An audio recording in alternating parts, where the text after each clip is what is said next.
दिवाळीची चाहूल लागताच घरोघरी स्वच्छता मोहीम सुरू होते।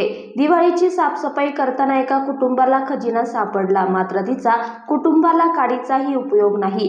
जुन्या DTH सेटअप बॉक्समधील धूळ झाडताना कुटुंबाला तब्बल 2 लाख रुपये किमतीच्या 2000 रुपयांच्या जुन्या नोटा सापडल्या आहे।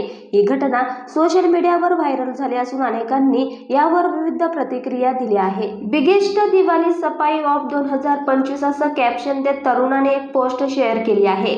दिवाळीची साफसफाई करताना माझ्या आईला एका जुन्या DTH बॉक्समध्ये 2 लाख रुपये किमतीच्या 2000 रुपयांच्या जुन्या नोटा सापडल्या।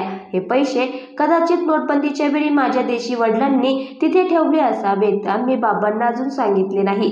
कृपया पुढे काय करावे याबद्दल मार्गदर्शन करा। या पोस्ट सोबत नोटांच्या बंडलांचा फोटोही शेअर करण्यात आला होता। RBIने 2000 रुपयांची नोट 2023 मध्ये चलनातून अधिकृतपणे मागे घेतली होती, मात्र नोट धारकांना ठराविक मुदतीत त्या जमा करण्याची किंवा बदलण्याची संधी देण्यात आली होती। ही पोस्ट रेडिटवर खूप वेगाने पसरली।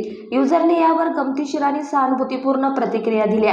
एकाने म्हटले की क्लासिक देशी वडील अशाच काहीतरी इलेक्ट्रॉनिक वस्तूंमध्ये पैसे लपवून ठेवायचे आणि नंतर विसरून जायचे।